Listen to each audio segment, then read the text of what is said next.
capítulo 1, versículo 6.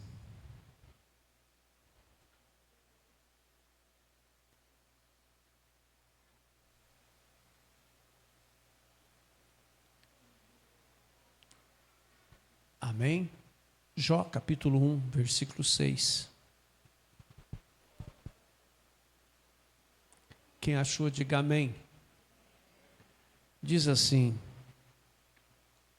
num dia em que os filhos de Deus vieram apresentar-se perante o Senhor, veio também Satanás entre eles.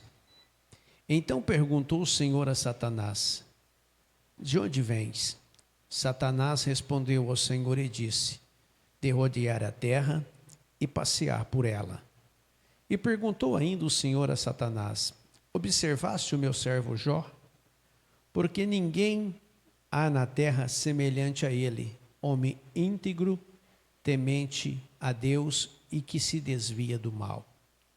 Agora eu gostaria que você fosse no próprio livro de Jó, capítulo 42, versículo 5.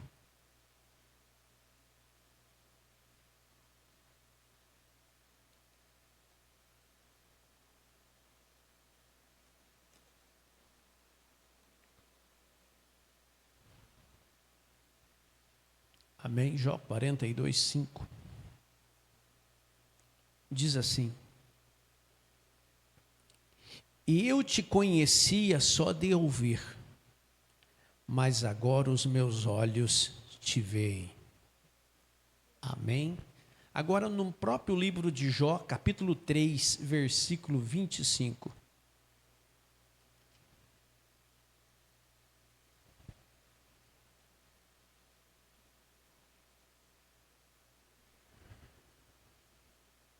Diz assim: aquilo que eu temo me sobrevém, e o que eu receio me acontece.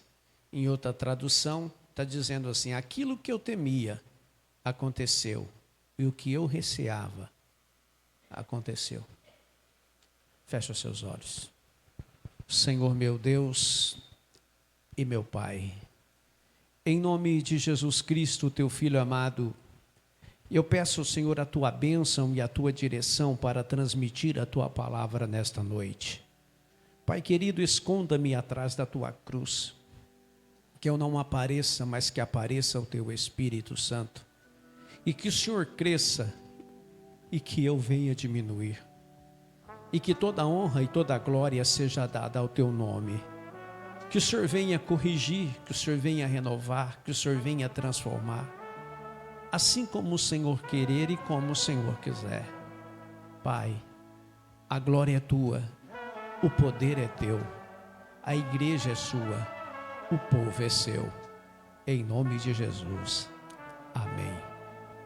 Antes de você assentar, cumprimente o teu irmão e diga: a palavra de Deus te abençoará nesta noite. Amém. Vou fechar a Bíblia aqui.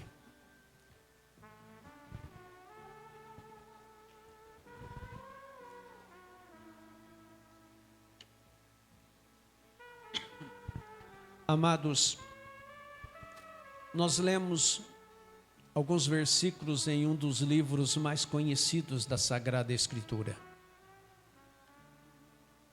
Eu não sei se você sabe, mas o livro de Jó foi o primeiro livro escrito. O primeiro livro da Bíblia escrito foi o livro de Jó.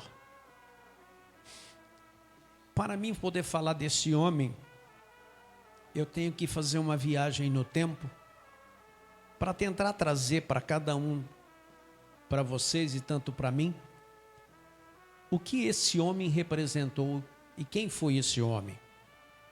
Primeiro, nós precisamos entender o que são hebreus, o que são israelitas e o que são judeus. Porque é comum você ler na Bíblia, porque os hebreus clamaram. Em outras passagens você lê que os israelitas estavam lutando contra os filisteus. Em outra passagem você lê Jesus Cristo, Rei dos Judeus. Então nós vamos tentar definir isso para você, para nós entrarmos aqui nesse conteúdo dessa palavra nesta noite.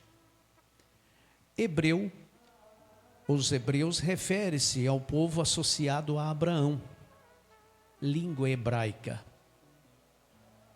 cujo inicialmente vêm os seus descendentes de Éber, descendente de Noé. Essa é a descendência dos hebreus.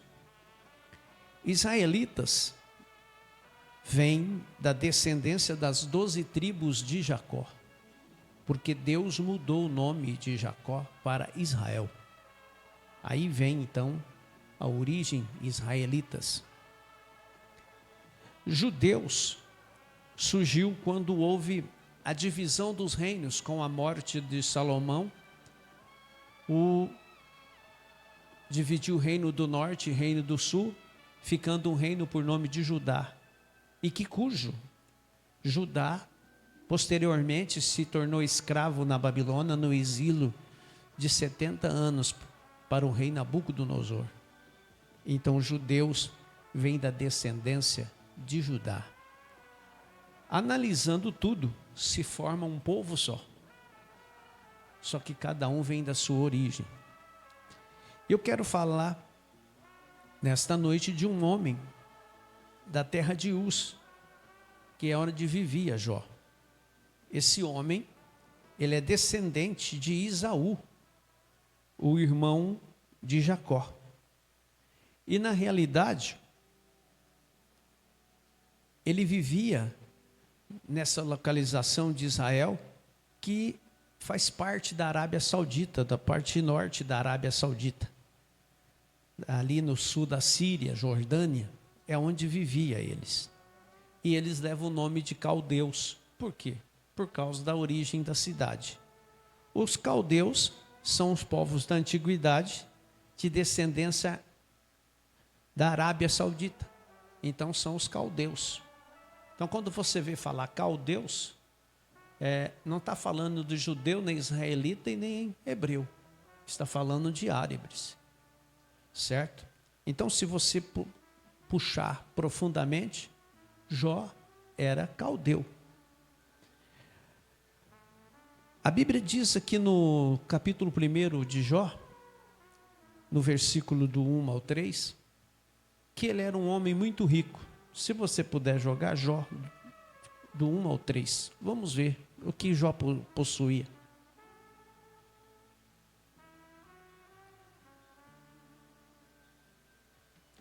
Havia um homem na terra de Uz, cujo nome era Jó, e este era um homem íntegro, reto e temente a Deus, e se desviava do mal. E nasceram 7 filhos e 3 filhas. O seu gado era de 7.000 ovelhas, 3.000 camelos, 500 juntas de bois, 500 jumentas. Era também muitíssimos servos a seu serviço, de maneira este homem era o maior de todos do Oriente. Deixa aí. Camelos, nessa época aí, era o valor de um maior carro hoje que nós temos. Pensa aí numa Ferrari. Então, quantos ele tinha? Né? Ah lá. Então, ele era o homem mais rico da terra. Ele tinha 7 filhos e 3 filhas. Ele era o homem mais poderoso lá do Oriente. E a minha Bíblia diz, e a tua também, no capítulo 1, no versículo 1, que ele era um homem temente a Deus que se desviava do mal. Então vamos lá. Certo dia, Deus estava acertando as contas com seus anjos. E chegou um, o que você fez? Ele disse, olha, eu estive lá na igreja tal, na hora da ministração de cura, e eu curei uma pessoa. Ótimo.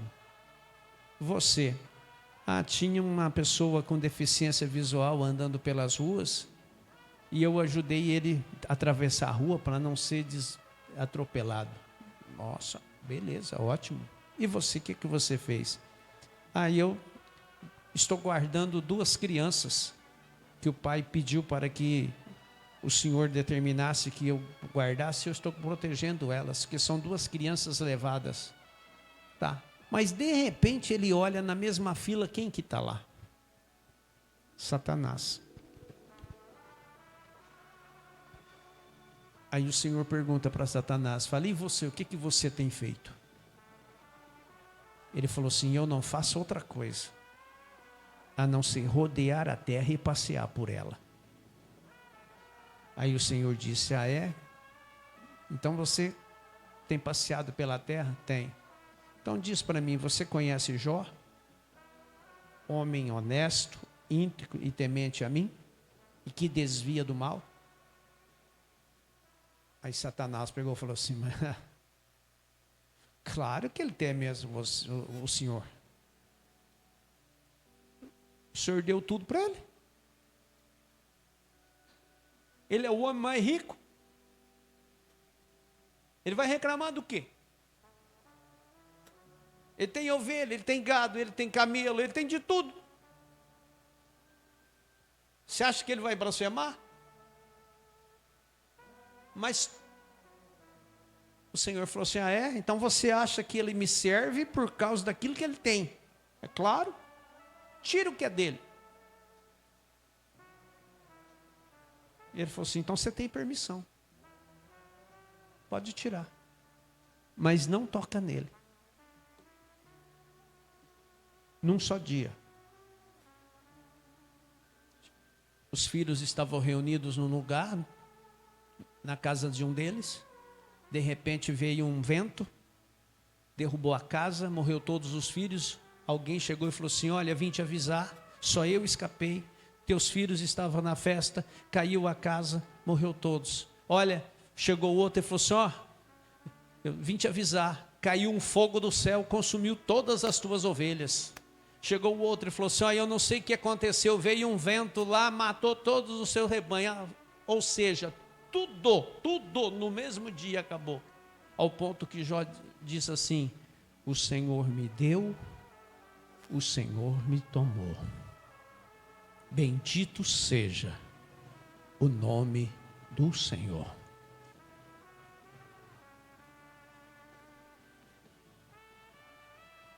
Novamente, da mesma forma, quem está lá de novo? Satanás.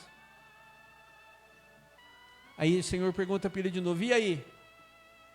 Você continua fazendo o quê? Ele falou assim, rodeando a terra e passeando por ela. Você viu que você estava enganado? Você tirou todos os bens dele, mas mesmo assim ele não blasfemou. Ele falou assim, pele por pele. Toca nele para você ver se ele não vai blasfemar. Toca nele.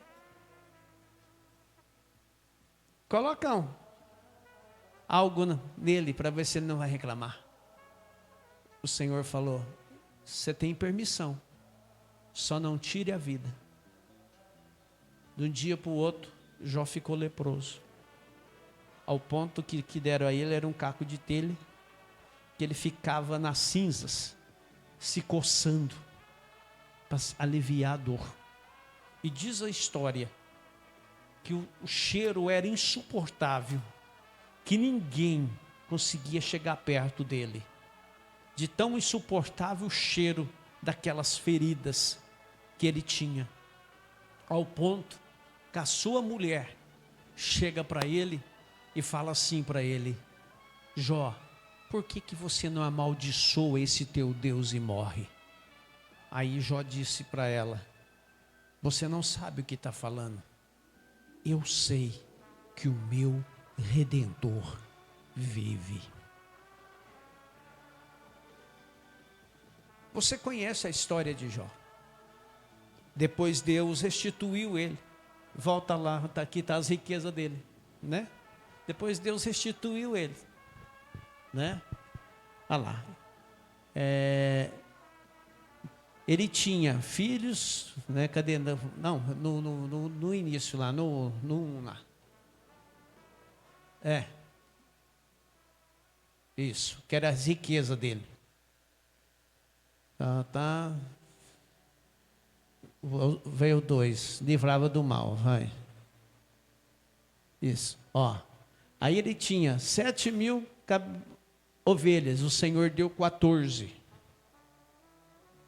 Aí ele tinha 3.000 camelos, o Senhor deu 6. Depois ele tinha 500 juntas de boi, o Senhor deu 1.000. Depois ele tinha 500 jumentas, o Senhor deu 1.000. E era também muitíssimos seus servos. Aí, só que tem um detalhe, Deus deu a ele mais 10 filhos.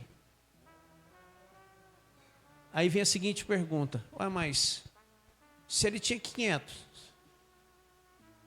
Deus deu 1.000? Se ele tinha 10, Deus tinha que dar 20? Por que Deus não deu 20, deu 10? Porque os 10 que partiram estavam salvos. Então ele deu 10. Porque aqueles 10 já estavam com ele. Aí vem uma pergunta que vem no nosso coração. Muitas vezes nós entramos nas provas, amado, nós entramos nas lutas, nas dificuldades, e nós não sabemos os porquês que as coisas estão acontecendo. É que você esquece que o nosso adversário, ele não se cansa de pelejar contra nossas vidas. Ele não se cansa de tentar destruir as nossas vidas. Ele não se cansa de tentar acabar com a nossa paz, com a nossa tranquilidade, com a nossa saúde. Aí vem uma seguinte pergunta. Aqui não está na Bíblia, não. Aqui é o desfecho da palavra que Deus me deu. Eu creio que Deus chamou Satanás para conversar de novo e diz para Satanás assim: me diz uma coisa, você vestia das mais preciosas pedras, né? Sim. Ah, tá. Você morava aqui no céu, né? Morava. Você andava sobre pedras afogueadas, não é isso? Sim. Ah, tá. Me responde uma coisa, Satanás. Você já sofreu dor? Ele, não. Você já passou problemas financeiros? Não. Você já ficou enfermo, Satanás? Também não. Você já passou sede? Não. Você passou fome? Também não. Você já teve cansaço? Não. Você já ficou depressivo? Não. Você já ficou ansioso? Não. Você já teve vontade de morrer? Não. Então me responda uma coisa. Jó, mesmo passando por isso tudo, foi fiel a mim lá na terra. E você, não sofrendo nada disso, não conseguiu ser fiel a mim aqui no céu. Aí vem a seguinte pergunta de Jó, que está no capítulo 42. Até então, com toda essa riqueza que Deus tinha dado a Jó, Jó conhecia ele só de ouvir falar. Ele servia a ele porque ele ouvia falar. Ele achava então maravilhoso adorar a Deus. Mas a partir do momento que ele passou por essa prova, ele não conhecia ele mais só de ouvir falar. Mas agora ele relata dizendo: agora eu contemplei com os meus olhos. Então é no momento da prova, é no momento da dificuldade que nós conhecemos o Deus que nós servimos. E no capítulo 3, no versículo 25, por que justamente foi tirado primeiro a riqueza e depois a saúde de Jó? Porque é aquilo que ele mais receava.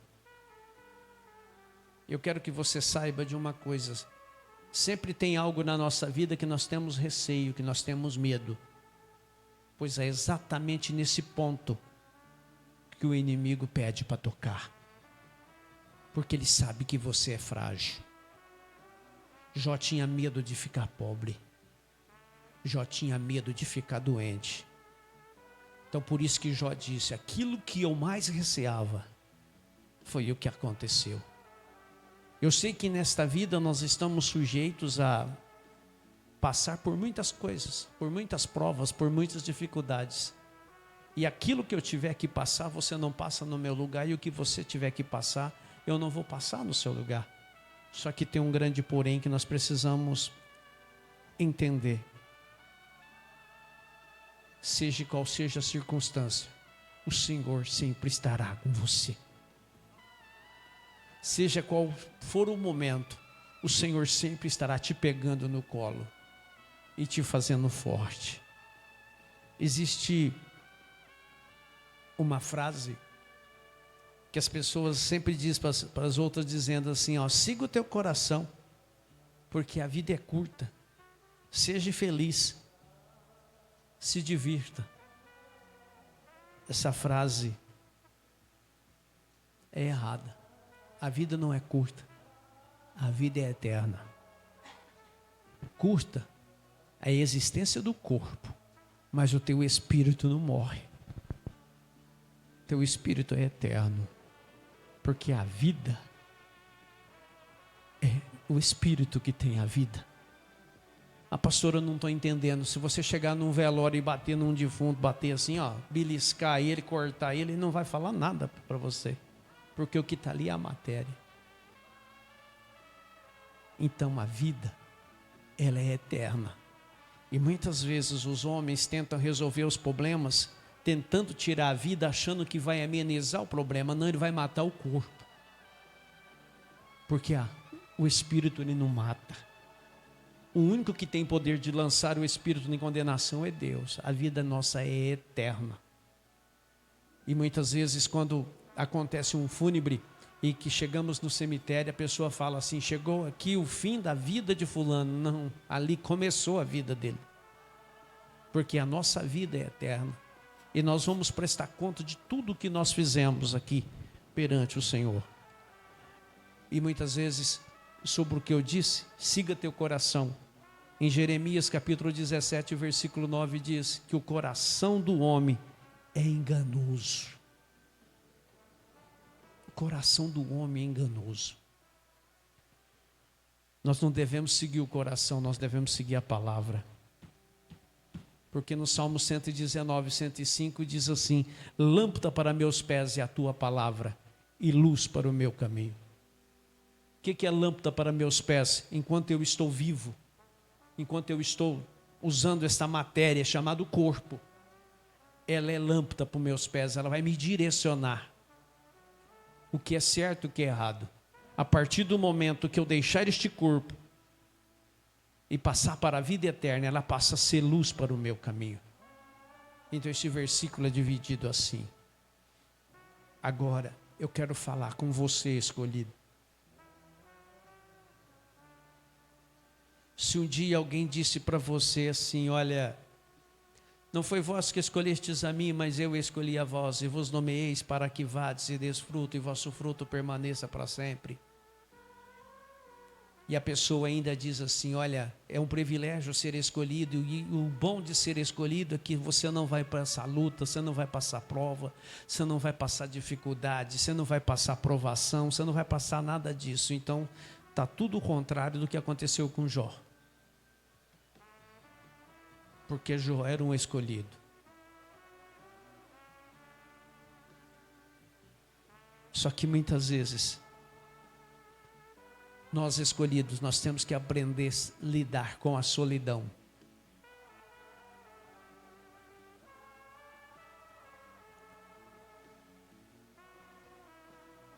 E muitas vezes o escolhido de Deus, ele tem que aprender a caminhar sozinho.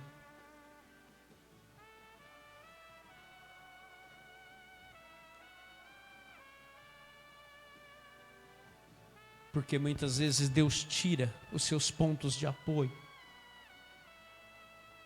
Sabe por que Ele tira? Porque Ele quer que você seja unicamente dependente dEle. Por que Ele tirou José de perto de Jacó? Porque quando ele estava perto de Jacó, ele tinha tudo de mão beijada. E ele falou, não, para você ser o governador do Egito, se você ficar aí, você não vai aprender a administrar.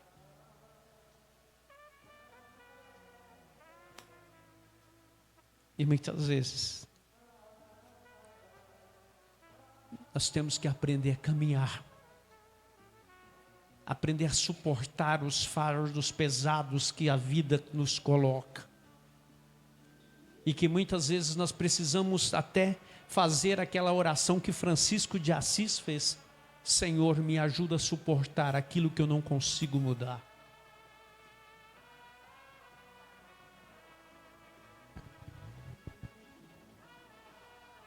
Só que tem momentos na vida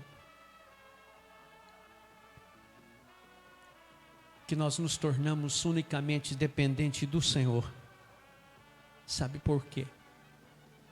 Porque é exatamente nesse momento que Ele se revela a nós. Exatamente nesse momento, quando você chora na presença dEle, que Ele se faz presente para dividir com você a tua solidão, a tua dor, a tua depressão, a tua angústia, o teu emocional. É naquele momento que você não está encontrando mais forças para lutar, para resistir às astutas ciladas do inimigo. Isso é exatamente naquele momento que ele te pega no colo.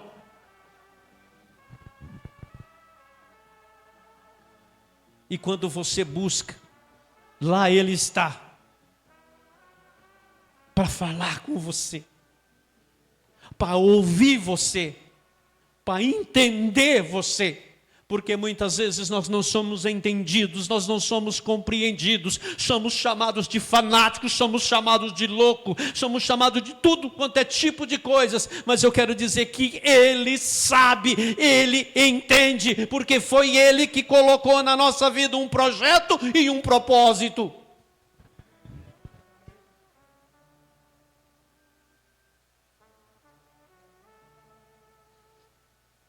Muitas vezes as pessoas falam assim, olha, fulano é antissocial.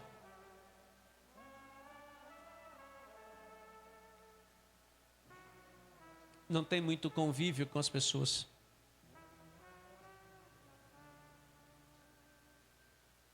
Não é que somos antissocial. É que existe um momento na nossa vida que nós queremos ficar restrito.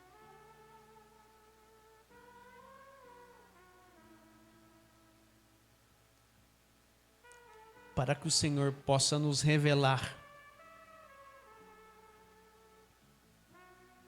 Porque muitos de nós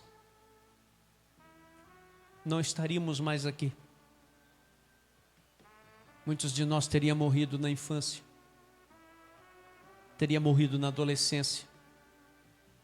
Teria morrido de acidente. Não teria passado pela Covid. Mas nós passamos. Teve problema na infância? Teve. Você morreu? Não. Teve acidente? Teve. Você morreu? Não.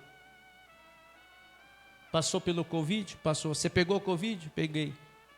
Você morreu? Não.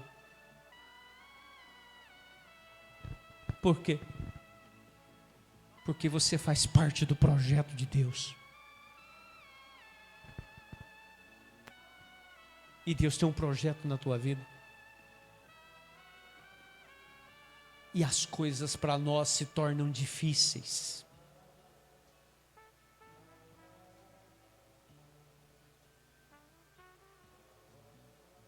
Porque o inimigo nos odeia.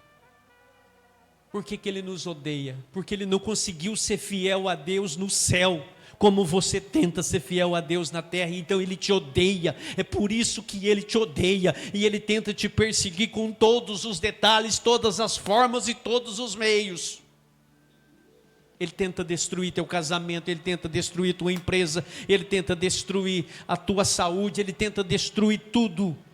Talvez você luta para você conseguir algo, para a partir daquele momento que você conseguir, você vai dizer assim: agora eu vou ser feliz, eu tive uma conquista. Mas parece que quando você conquista, as coisas viram de ponta cabeça. É que a nossa luta não é contra a carne nem contra o sangue. Abre em Efésios para mim, fazendo um favor, versículo 10. Efésios 6. E muitas vezes nós tentamos lutar contra a carne, mas a nossa luta não é contra a carne. Efésios.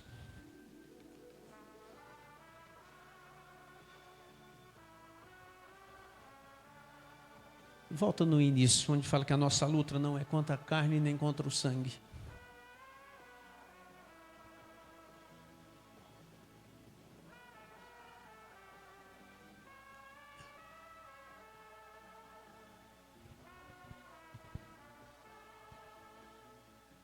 Aqui. Porque não temos que lutar contra a carne e o sangue, mas sim contra os principados, contra as potestades, contra os príncipes das trevas deste século, contra as hostes espirituais da maldade. Aonde, amado?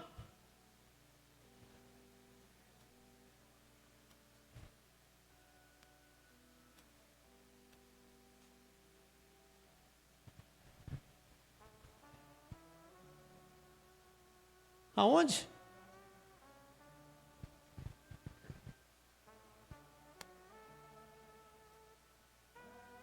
É na terra, nós estamos na terra.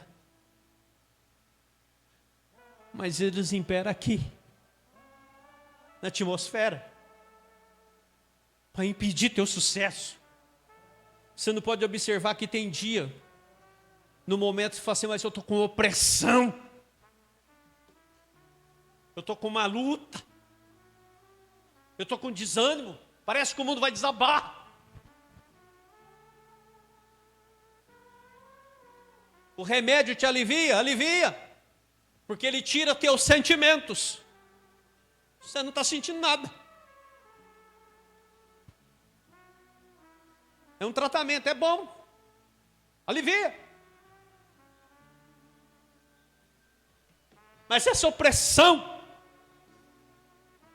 vem de quem? Dos principados, das potestades, dos príncipes das trevas deste século, das hostes espirituais da maldade.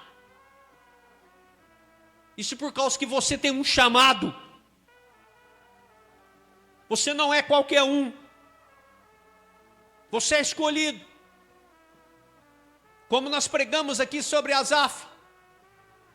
E muitas vezes nós deixamos de olhar para o Criador e começamos a olhar para os filhos do inimigo. E começamos a fazer comparação: por que eu sofro tanto, ele não sofre, por que eu não consigo, ele consegue, por que eu não posso, ele pode. Só que nós temos que entender: ele pode, porque ele está no reino dele, na glória dele, na terra dele. Nós não podemos, porque esse reino não é nosso, essa terra não é nossa, esse poder não é nosso, o nosso reino não é daqui, o nosso reino é celeste.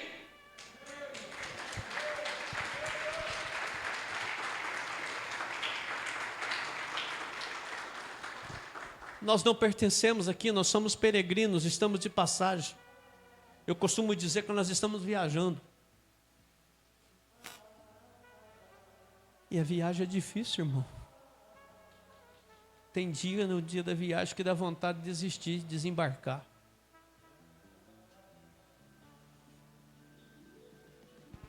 Tem dia que vem no ouvido e fala assim: por que você não desembarca na próxima, está parada?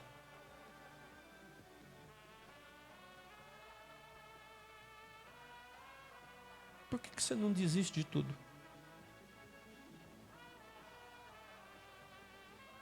Você viu que o povo não gosta de você? Você viu que o dia que você faz culto online, ninguém coloca a mãozinha? Você viu que o dia que você vai pregar, ninguém vai na igreja?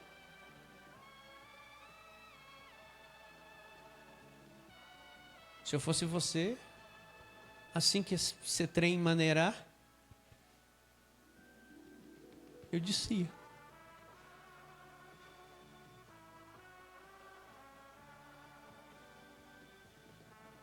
Só que Deus não tirou você das trevas para você descer no meio do caminho.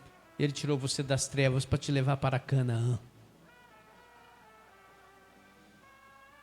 E nesta noite eu não estou pregando para aqueles que morreram no deserto, mas eu estou pregando para Josué e Calebe. Estou pregando para aqueles que não desistem. Aqueles que enfrentam a prova, enfrentam a luta, enfrentam a dificuldade, mas não abandonam o barco. Muitas vezes nós criticamos Pedro, Pedro afundou. Só que foi o único que teve coragem de encontrar com o Senhor. Então vamos, com os olhos fitados no Mestre, seguir em frente. Tem muitos colegas de ministérios que não resistiram à pressão e tiraram a própria vida.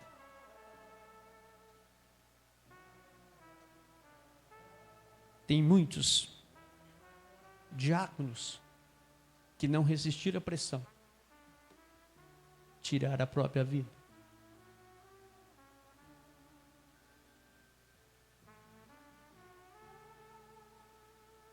Mas a nossa viagem não terminou.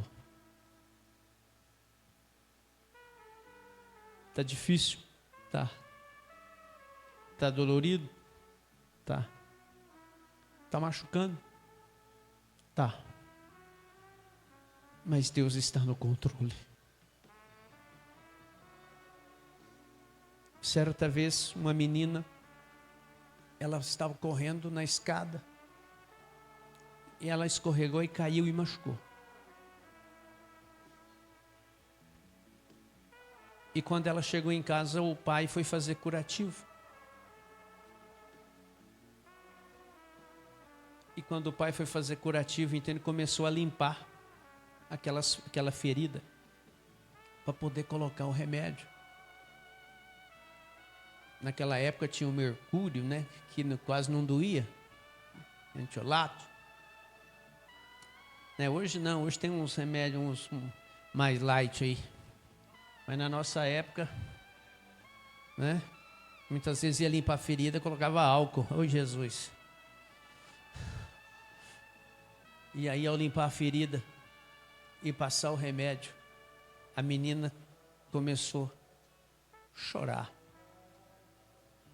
Aí o pai, com dó, ele parou e falou assim: filha, se você quiser, o pai para. Está doendo? Ela falou: tá, pai, mas pode continuar, porque o Senhor sabe o que está fazendo. Está difícil, mas Ele sabe o que está fazendo. Fique de pé.